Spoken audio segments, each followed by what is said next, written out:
भाई और बहनों, ये इस कलयुग की बिचली पीढ़ी में रियल कल की भगवान यानी कलयुग के भगवान सतगुरु रामपाल जी परमेश्वर जी की एक विशेष छप्पर फाड़ रजा है। आने को तो उनकी शरण में आने वाले समय में पूरा विश्व आएगा, पूरी दुनिया आएगी, लेकिन इस शत भक्ति का जो सोम रस, ये तत्व ज्ञान रूपी सोम रस अमृत जो समय रहते आप और हम साध संगति से जुड़ी हुई आत्माओं को पीने को मिल रहा है, ये उन आत्माओं के भाग्य में नहीं होगा। उनके ऊपर सतगुरु की वो विशेष रजा, विशेष मेहर, विशेष दया दृष्टि नहीं होगी जो आप और हमारे ऊपर वर्तमान में बनी हुई है। अब भाई और बहनों, यदि हम इसको अंत तक, कौन से अंत तक, जब तक हमारे इस स्थूल शरीर में गुरुदेव भगवान की ये प्राण शक्ति है, जब तक हमारा जीवन है, तब तक हमने इस रजा को इसी प्रकार से बरकरार रखना है। और ये रजा बरकरार रहेगी कैसे? ये रजा बरकरार रहेगी गुरुदेव के विशेष आशीर्वाद से, उनकी मेहर से। और गुरुदेव भगवान की मेहर कैसे मिलेगी? गुरुदेव भगवान को प्रसन्न करने से, उनको खुश करने से। और गुरुदेव अपने बच्चों से प्रसन्न कब रहते हैं, कैसे रहते हैं? जिस समय हम भगत भाई बहन इस पृथ्वी पर सतगुरु की, तत्वदर्शी संत की भूमिका करने आए हुए उस कबीर परमेश्वर को पहचान कर, जो कि गुरु रूप में होते हैं, वर्तमान में आए हुए हैं सतगुरु रामपाल जी परमेश्वर जी के रूप में, उनकी पहचान करके, और उन्होंने जो अनमोल भक्ति हमें दी है, जो मर्यादाएं बताई हैं, हर प्रकार से उनका निर्वाह करते हुए हम इस भक्ति मार्ग पर आगे बढ़ें, तब गुरुदेव भगवान हमसे प्रसन्न होंगे, तब अपनी मेहर, अपनी दया आप और हमारे ऊपर बख्शेंगे। और इसमें भाई और बहनों, ज्ञान आधार की सबसे बड़ी भूमिका होगी, सबसे बड़ी भूमिका, क्योंकि ये कलयुग की बिचली पीढ़ी है। ज्ञान को आधार बनाए बिना हम एक कदम भी मर्यादाओं के साथ इस भक्ति मार्ग पर आगे नहीं बढ़ सकते हैं। ये भक्ति कोई देवी देवताओं वाली नहीं है, छोटे मोटे साधु संत महात्मा वालों नहीं है। स्वयं पूर्ण ब्रह्म परमात्मा कबीर देव धरती पर प्रकट हैं, पूज्य गुरुदेव भगवान के रूप में। जब हमें गुरु सर्वश्रेष्ठ मिला है, गुरु सर्वोत्तम मिला है, तो आप और हमने भी सुपर भगत बनना पड़ेगा, आप और हमने भी सर्वश्रेष्ठ भगत बनना पड़ेगा। अभी दास 2-3 दिन पहले जब हिसार तारीख पर गया था, और जो घटना घटी है वहाँ पर सतलोक आश्रम से जुड़े भाई बहनों ने जो मारपीट की है जानवरों की तरह, उसके बाद जब दास उस पुलिस वाले भाई के साथ में थाने में गया, और जब वो मुझे कोर्ट लेकर गया, तो जाते समय उसको एक लेडीज मिली जो दूसरे थाने में काम करती थी, उसकी जानकार थी। तो उसने गाड़ी रोककर उससे कहा, भाई मंजू कैसी हो? तो उसने कहा कि सर सुपर से भी ऊपर। उसने कहा, सर सुपर से भी ऊपर, परमात्मा की बहुत बड़ी रजा है, सुपर से भी ऊपर। मेरे पति का प्रॉपर्टी का काम है, बच्चा मेरा लेक्चरर लग गया दिल्ली में, सेंट्रल गवर्नमेंट की जॉब मिल गई, मेरे पोते पोतियां मध्य प्रदेश के इंदौर में पढ़ रहे हैं, और मैं इस पुलिस डिपार्टमेंट में हूं। सर मेरी लाइफ तो सुपर से ऊपर है, सुपर से ऊपर। तो दास को भाई और बहनों, परमात्मा के ज्ञान आधार से तुरंत विचार आया, क्योंकि आएंगे, क्योंकि जगत के और भगत के विचारों में बहुत अंतर हो जाता है। तो दास को तुरंत परमेश्वर के ज्ञान आधार से विचार आया कि ना जाने काल की कर डारे, किस विध डल जा पाश आवे, और जिना दे सरते मौत खुड़क दी उन्हानु केड़ा हास आवे। तो भगत कभी भी ये नहीं कहेगा कि मेरी लाइफ सुपर से ऊपर चल रही है, या ना जाने एक सेकंड में क्या घटना घटित हो जाए, गांव का गांव तबाह हो जाए, नगर का नगर तबाह हो जाए। आज यहां की छोटी मोटी सुख सुविधाओं को प्राप्त करके जो हमें अपने संस्कार की मिल रही हैं, और उनके ऊपर हम फूला नहीं समा रहे, ये तो वही मूर्खता हो गई जैसे खुद ने अपने बैंक में पैसा जमा किए, और सुबह शाम बैंक में जाकर या अपने मोबाइल में अपना खाता चेक करता है कि बैलेंस कितना है, अरे वाह 1.5 लाख रुपए पड़े हैं, और खुश हो रहा है। तो परमात्मा कहते हैं भाई वो तो तेरी अपनी कमाई है, आगे की कमाई का ध्यान दे। ये कमाई तू थोड़े बहुत दिनों में खा खर्च के पूरी कर देगा, लेकिन वर्तमान में आगे की कमाई तू कर नहीं रहा, फिर आगे का जीवन क्या होगा तेरा? ना तेरे बैंक में होगी, ना वर्तमान में तू कर रहा। तो ये सारी बातें सुन के भाई और बहनों, दास को बड़ी शांति मिली गुरुदेव के ज्ञान आधार से कि परमेश्वर ने हमारे पूर्व जन्मों की जो भक्ति कमाई है, हमारा जो बैंक बैलेंस है, उसको तो गुरुदेव भगवान ने सुरक्षित रखा हुआ है। और वर्तमान में हमसे परमेश्वर ये सत भक्ति करवा कर अपनी शरण में लेकर आगे की भक्ति कमाई करवा रहे हैं। और वर्तमान में हमारा जो जीवन चल रहा है, हमारा जो परिवार चल रहा है, हमें जिन जिन वस्तुओं की आवश्यकता होती है या होगी, वो गुरुदेव भगवान हमें अपने कोटे से दे रहे हैं। अपने कोटे से, ना हमारी पिछली कमाई खर्च होने दे रहे, ना वर्तमान की कमाई खर्च होने दे रहे, अपने कोटे से दे रहे हैं। तो भाई और बहनों, गुरुदेव की जो विशेष रजा सुपर से भी ऊपर जो बनी हुई है, वो केवल आप और हम सत्सेवक भाई बहनों के ऊपर बनी हुई है।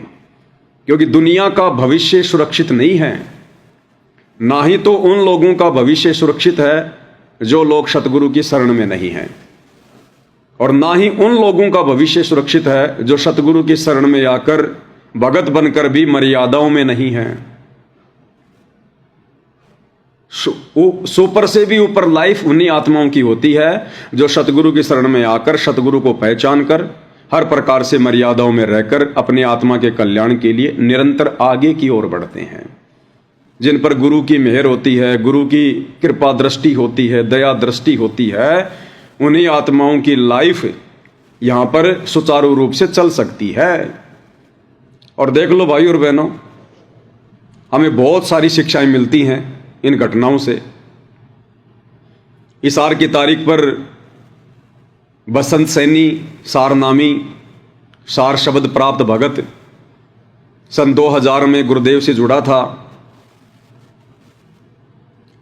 और जिस प्रकार से उसने भगत भाइयों के साथ में मारपीट की है जानवरों की तरह, हमें बहुत सारी शिक्षा मिलती है भाई और बहनों। ठीक है, उन्होंने अपने कर्म फोड़ लिए, ये अलग बात है, लेकिन आप और हमने इन घटनाओं से शिक्षा लेनी है। क्या शिक्षा मिलती है भाई और बहनों? हम सत्सेवक भाई बहन, जो भाई जो पिटे थे उस घटना में, जयपुर से मनोज दास और दौसा महुआ से मुकेश दास, वो तो काफी लंबे समय से साध संगति से जुड़े हुए हैं, सत भक्ति कर रहे हैं, मर्यादाओं में रहकर भक्ति कर रहे हैं, और सत्य का साथ दे रहे थे और दे रहे हैं, और मालिक की दया रहेगी तो आगे भी देंगे। यानी इतना सब कुछ करते करते भी, चारों तरफ सत्य सत्य सत्य होते हुए भी, और वहां उनकी पिटाई हो रही है। तो विचार करना पड़ेगा उन सतलोक आश्रमों से जुड़े हुए भाई बहनों को, विचार करना पड़ेगा उन आत्माओं को जो अपने आप को सतगुरु रामपाल जी का भगत कहते हैं लेकिन मर्यादाओं में नहीं हैं।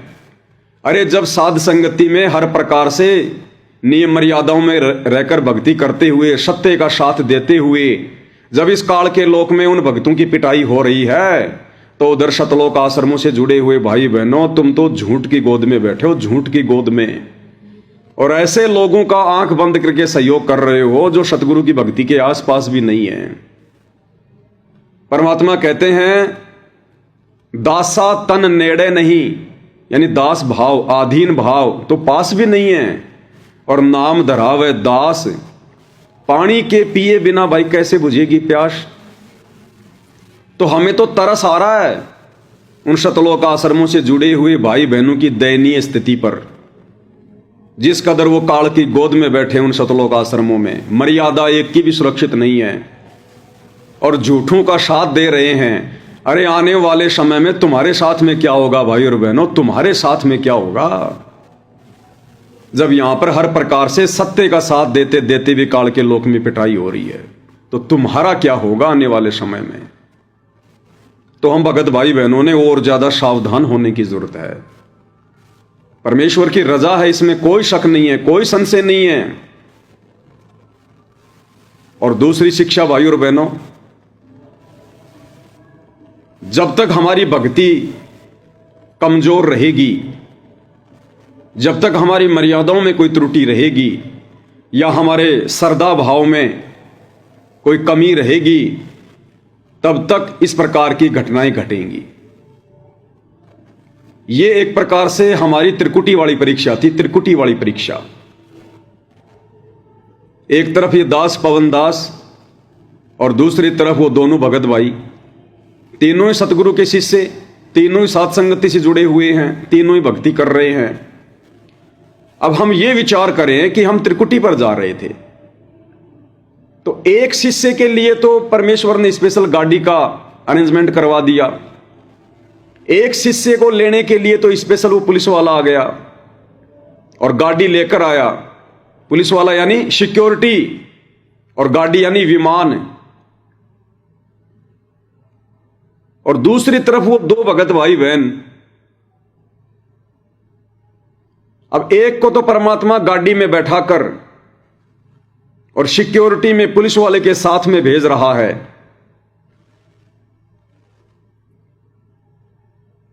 यम के दूत पास भी नहीं आ पाए, कोशिश तो बहुत करी, वहां पर आए तो मुझ पवन दास का ही राम नाम सत्य करने के लिए थे, लेकिन भाई यहां पर भक्ति काम आएगी। ऐसे समय में ही हमारी भक्ति और मर्यादा हमारे आड़े आएगी, हमारे काम आएगी। ये बहुत बड़ी शिक्षा है। जिसको मारने के लिए आए थे उसको तो परमात्मा ने बचा लिया, और जिनकी वो शौपन में कभी शक्ल भी नहीं जानते, जिनसे कोई लेना देना नहीं, उन भगत भाई बहनों की उन्होंने पिटाई कर दी। तो वो पुलिस वाला समझो सिक्योरिटी गार्ड, वो गाड़ी समझो सतगुरु का विमान, और दास को तो बैठा के ले गया, और उन दोनों भगत भाई बहनों की उस विमान में एंट्री नहीं हो पाई। कारण चाहे कुछ भी रहा हो, उनको सिक्योरिटी नहीं मिल पाई। और यम के दूत तो भाई गुरु जी कहते हैं 14 करोड़ हैं, वो तो बीच में पर खड़े रहेंगे जब तुम ऊपर की यात्रा करोगे। तो दास को तो परमात्मा ने सकुशल उस विमान में बैठा के आगे निकाल दिया सिक्योरिटी के साथ, और उन भगत भाई बहनों की हो गई वहां पिटाई। यम के दूत आसपास खड़े हुए थे, वो आश्रम वाले। तो अभी किस चीज की कमी है भाई और बहनों? ये उन भगत भाई बहनों ने, उन दोनों भाइयों ने विचार करना पड़ेगा, नहीं तो ऐसा हो नहीं सकता था। या तो कोई श्रद्धा में कमी है, या कोई मर्यादाओं में कमी है, या कोई सुमरण में कमी है, या कोई भक्ति भाव में कमी है, अन्यथा ऐसा हो नहीं सकता था। तो ये तो उन आत्माओं ने विचार करना पड़ेगा। लेकिन बाकी संगत के लिए एक बहुत बड़ी शिक्षा, एक बहुत बड़ी शिक्षा है ये। वो दोनों सतगुरु की शरण में, लेकिन यम के दूतों से, सतलोक आश्रम वाले उस दिन यम दूतों की भूमिका में थे। यम दूतों से गुरुदेव ने रक्षा नहीं की। तो ये हम संगत वाले भाई बहनों ने विचार करना है। ये हमने हमारा वो समय आने से पहले पहले, अभी तो ये छोटी मोटी रिहर्सल हो रही है, अभी तो अभ्यास चल रहा है। जब वो फाइनल का समय आएगा हमारा यहां से शरीर छोड़कर चलने का, उस समय 14 करोड़ यम के दूत रास्ते में लठ लेके खड़े होंगे, लठ लेके, जैसे ये आश्रम वाले भाई बहन खड़े हुए थे। और उस समय भाई और बहनों कोई भी साथ नहीं देगा, कोई भी। वो गए थे मुझ पवन दास के साथ, क्या मैंने उनका साथ दिया? नहीं दे पाया। क्या उस जगह पर उनका कोई रिश्तेदार उनका साथ दे सकता था? नहीं दे सकता था। उनका कोई यार दोस्त, घरवाले, बेटा बेटी, मां बाप साथ दे सकते थे? नहीं दे सकते थे। उस समय कौन साथ देता? केवल सतगुरु साथ देता। और सतगुरु कैसे साथ देगा? सतगुरु भक्ति और मर्यादाओं के बलबूते पर साथ देगा। हालांकि वहां बहुत बड़ा कांड होना था, लेकिन जूली बहन की जो ऑडियो आई है, सभी भाई बहनों ने दिन में सुनी होगी, दास ने लाइव आकर बताई है। उनकी सूक्ष्म रूप में गुरुदेव भगवान ने ही रक्षा की है। परमेश्वर उनके ऊपर थे, इसलिए उन आत्माओं का बचाव हो गया। और उन दुष्ट आत्माओं ने जिन्होंने इस घटना को अंजाम दिया है सतगुरु के भगत होकर, भाई और बहनों, उनका तो ठोल ठिकाना नहीं है, ठोल ठिकाना। उन्होंने उन भगत भाइयों को थोड़ी पीटा है, नहीं। हमने सत्संगों से निर्णय करना पड़ेगा उन्होंने किसकी पिटाई करी है। उन्होंने सतगुरु रामपाल जी की पिटाई करी है। उन्होंने अपने गुरुजी को लठ मारे हैं, अपने गुरुजी को जूते मारे हैं, उन भक्तों को नहीं मारे। एक सत्संग में गुरुदेव हमें छोटी सी लघु कथा सुनाते हैं कि एक संत ने अपने शिष्यों से कहा कि भाई, अपने गुरु से उपदेश लेने के बाद अगर हमने गुरु की तरफ उंगली भी कर दी तो हमारा जीवन बर्बाद हो जाएगा, सारी भक्ति कमाई नष्ट हो जाएगी। अगर हमने गुरु की आज्ञा की अवहेलना भी कर दी तो। सबने कहा हां हां बिल्कुल जी, गुरु की आज्ञा की अवहेलना नहीं करनी चाहिए। बहुत ज्ञान दिया। और उसके तुरंत बाद उस संत ने कहा कि भाई अब मेरा आदेश है कि आप सभी अपने पैर का जूता निकालो और मेरे सर में 5-5 जूते मारो। तो सारे के सारे शिष्य स्तब्ध रह गए। गुरु ने कहा, रे मेरी आज्ञा की पालना करो भाई। अभी 2 मिनट पहले तो तुम क्या कह रहे थे कि जो गुरु जी की आज्ञा की पालना करनी चाहिए, नहीं तो शिष्य नरक में जाएगा। और अब मैं तुम्हें आज्ञा दे रहा हूं, तुम्हें आदेश दे रहा हूं, पालना क्यों नहीं करते? सबकी गर्दन नीचे। धर्म संकट में फंस गए। गुरुदेव ने बताया, उसी समय एक शिष्य खड़ा हुआ, गुरुदेव के चरणों में आकर बैठ गया, अपने पैर का जूता निकाला और अपने सर में 5 मारी। तो गुरुदेव ने कहा कि बेटा डांडी मत मार, मैंने तो अपने सिर में मारने के लिए कहा है, तेरे में नहीं। तो उस शिष्य ने क्या कहा कि गुरुदेव, इस दास का शीश भी तो आप ही का है। मैंने अपने सिर पर जूते मार लिए, समझो मैंने आपके सिर पर मार दिए। तो गुरुदेव बड़े प्रसन्न हुए कि भक्ति मार्ग में विवेक की भी आवश्यकता पड़ती है। विवेक बिना भक्ति सफल नहीं होगी। ये भगत के 16 लक्षणों में एक लक्षण है विवेक। तो इसी प्रकार भाइयों और बहनों, बसंत सैनी और उसकी टीम ने मुकेश भगत जी और मनोज भगत जी की जो पिटाई की है लात घूसों से, उन्होंने उन भक्तों की पिटाई नहीं करी।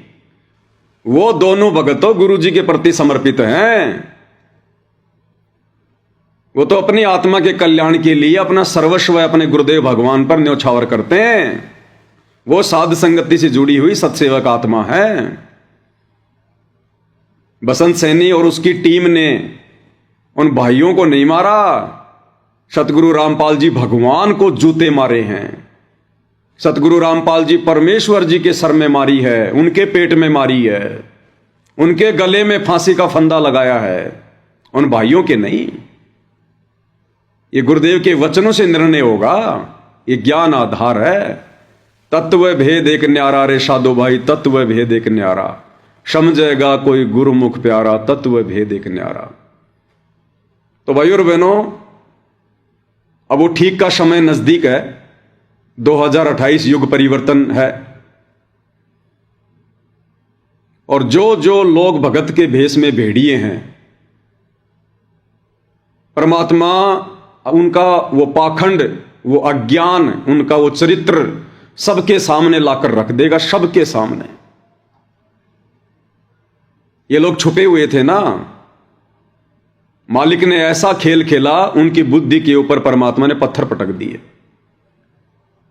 भाई वो जो पुलिस वाला आया था, किस लिए आया था? उसको चांद राठी ने भेजा था, सतलोक आश्रम मैनेजमेंट हरियाणा वालों ने भेजा था। क्यों भेजा था? मुझ पवन दास की तारीख को कैंसिल करवाने के लिए। इसीलिए तो वो लोग गवाही देने के लिए लेट कर रहे थे।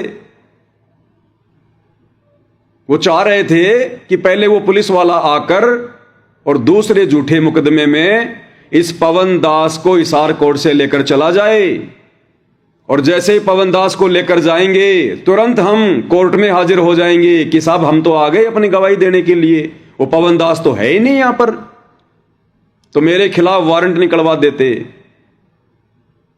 मुझे कोर्ट का दोषी साबित करवा देते। इसलिए उन्होंने उस पुलिस वाले को बुलाया ताकि ये तारीखों पर ना आए, वापस इसको जेल भेज दिया जाए, अन्यथा हमारा पाखंड जो हमने झूठा इल्जाम लगाया है इसके ऊपर वो सामने आएगा। और झूठी गवाह देने वाले के विषय में गुरुदेव भगवान ने कबीर सागर के सरलार्थ में लिखा है कि अगले जन्म में वो 2 जीभ वाला सांप बनता, सांप। और ये तो भगत हैं, सतगुरु रामपाल जी के भगत होकर और मुझ पवन दास के खिलाफ झूठी गवाही देंगे। परमात्मा कहते हैं ये सर्प की योनि में जाएंगे, सर्प की योनि में इनको 2 जीभ मिलेंगी, क्योंकि वर्तमान में इन्होंने मनुष्य शरीर में इस जीभ का दुरुपयोग किया है। तो इनकी प्लानिंग तो थी ये, लेकिन भाई समर्थ के आगे किसकी पार बसाएगी। समर्थ ने उस पुलिस वाले में प्रेरणा की और उस पुलिस वाले ने कोर्ट में जाकर मेरी एंट्री करवाई, मेरे साइन करवाए, उसके बाद मुझे वो वहां से लेकर निकला। तो वो जो पुलिस वाला था भाई और बहनों, वो मुझे लेने आया था कोर्ट में। उसने अपनी गाड़ी कहां पर पार्क करनी चाहिए थी, कोर्ट की पार्किंग में पार्क करनी चाहिए थी। पुलिस वालों का कोई पैसा भी नहीं लगता, लेकिन परमात्मा ने प्रेरणा की। कोर्ट के जस्ट पास में एक पेट्रोल पंप है, परमात्मा ने उसकी गाड़ी वहां पर पार्किंग में लगवाई। और जैसे ही वो मुझे कोर्ट से लेकर गया, पीछे पीछे बसंत सैनी और उसकी टीम, ये चांदराठी, सारे के सारे 15-20 भगत, कि जैसे ही हमें मौका मिलेगा तुरंत हम इसका राम नाम सत्य करेंगे। वो भी पीछे पीछे, और मुझे तो वो लेकर चला गया।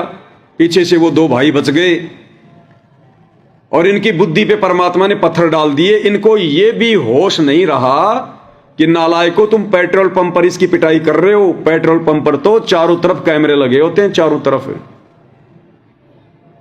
लेकिन उस बसंत सैनी की उसकी टीम की बुद्धि ऑफ है। उन्होंने वही पेट्रोल पंप पर मारपीट शुरू कर दी और परमात्मा ने दया करी। उस पेट्रोल पंप पर जाकर हमने वो सीसीटीवी वीडियो भी निकलवाया और संगत में तेजी से वायरल भी हो रहा है। अभी तक लगभग 40 लाख लोग उसको देख चुके हैं। हरियाणा में 40 लाख लोग। क्यों भाई और बहनों? इन लोगों का पाखंड परमात्मा ने उजागर करवाना है कि ये सतलोक आश्रम मैनेजमेंट हरियाणा वाले भगत नहीं है, ये भगत के भेष में भेड़िए हैं। ये बसंत सैनी, गांव गांद्रा, जिला रोहतक, हरियाणा वाला, सन 2000 में सतगुरु से उपदेश लेकर जुड़ा हुआ है।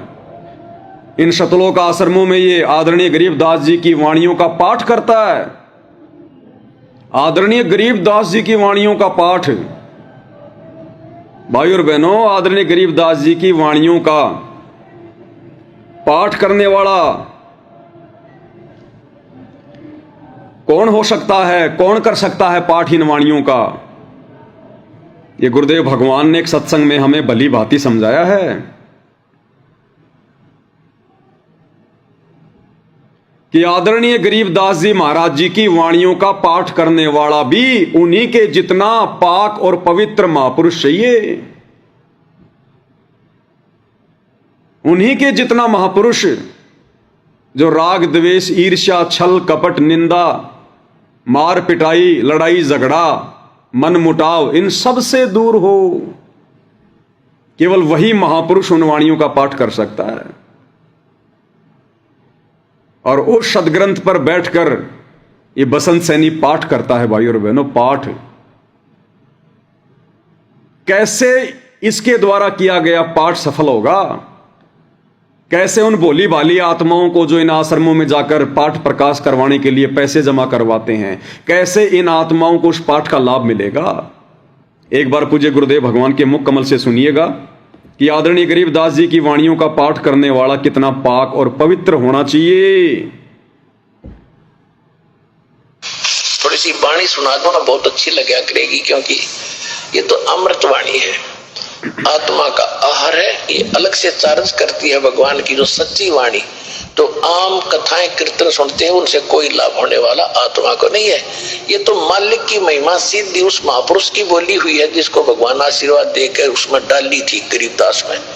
और गरीबदास जी की वाणी अब दास पढ़ा रहा है, क्योंकि इसको पढ़ने वाला भी उतना ही पवित्र चाहिए जितना महापुरुष हो। क्या कह रहे हैं गुरुदेव? इन वाणियों को पढ़ने वाला भी उतना ही पवित्र महापुरुष चाहिए जितना गरीबदास जी थे। तो है कोई अधिकारी संसार में इन वाणियों को पढ़ने वाला? क्या ये बसंत सैनी पाठ प्रकाश करने का अधिकारी है? क्या गरीबदास जी की वाणियों को पढ़ने का अधिकारी है ये गुरुदेव भगवान के सत्संग क्लियर कर रहे हैं इन बातों को। उतना ही अधिकारी चाहिए जितने आदरणीय गरीबदास जी थे। गरीबदास जी किसी को मारते थे, पीटते थे, गालियां निकालते थे, उनके मन में किसी के प्रति राग द्वेष था, ईर्ष्या थी, नफरत थी, जलन थी। इसीलिए तो इन आश्रमों में वर्तमान में गुरुदेव की गैर हाजिरी में पाठ करवाने वालों की दुर्गति हो रही है, एक्सीडेंट में अकाल मौत हो रही है, घर घर में लड़ाई झगड़े हैं, सब दुर्बुद्धि के शिकार हैं। इन्हें कोई होशो हवास नहीं है कि गुरुदेव भगवान की क्या मर्यादा है, क्या ज्ञान है। तो क्या कह रहे परमात्मा, फिर से ध्यान से सुनिए थोड़ा सा। और गरीबदास जी की वाणी अब दास पढ़ा रहा है, क्योंकि इसको पढ़ने वाला भी उतना ही पवित्र चाहिए जितना महापुरुष हो। परमात्मा ने जिनको ज्ञान दिया था, तो जो इस दास के मुख से जो सुनोगे उसका असर न्यारा होगा। और यदि सत्संग में कोई और करेगा भगत तो उससे लाभ नहीं होगा वो, क्योंकि अधिकारी के बिना यह काम करे कोई नहीं।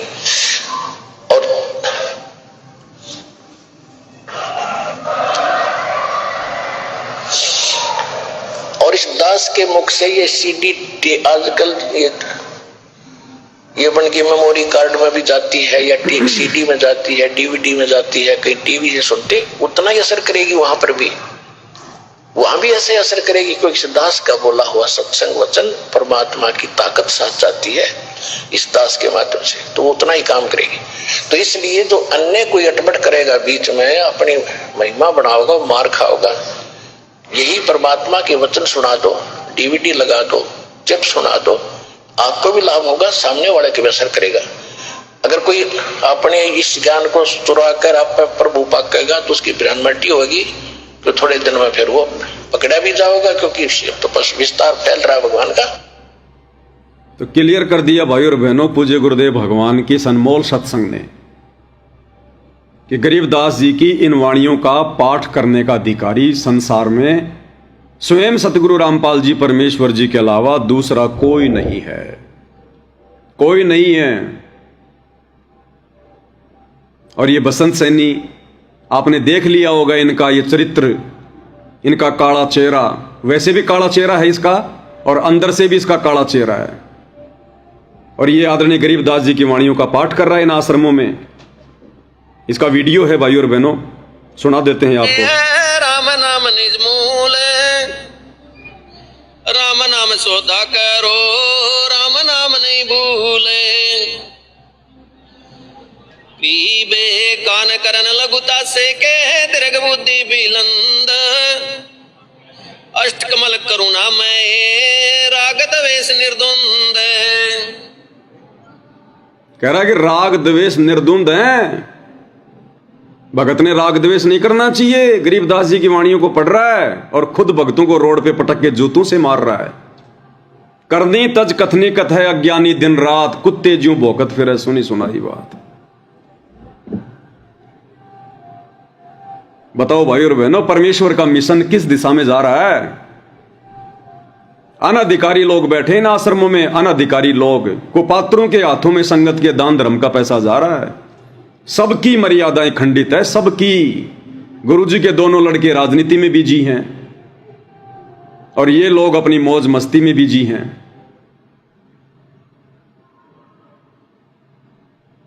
इसलिए भाई और बहनों, अंत में दुखी होकर गुरुदेव भगवान ने देख लिया इनके सारे चाल चलन को। इसलिए गुरुदेव भगवान ने ये 50 घंटे की आदरणीय गरीबदास जी की वाणियों का जो पाठ है, ये गुरुदेव ने अपने मुख कमल से बोलकर भेजा है कि इन भक्तों की तो करनी और कथनी में रात दिन का अंतर है, और ये बैठ गए बन के पाठी, खुद का भी सत्यानाश करेंगे और संगत का भी बेड़ा गर्क करेंगे। इसलिए परमात्मा ने इस आर जेल से वो 50 घंटे की आदरणीय गरीबदास जी की वाणियों को रिकॉर्ड करके भेजा है कि इनके मुंह से की गई वाणियां कोई लाभ नहीं देंगी किसी को, ये दोषी बन रहे उल्टा।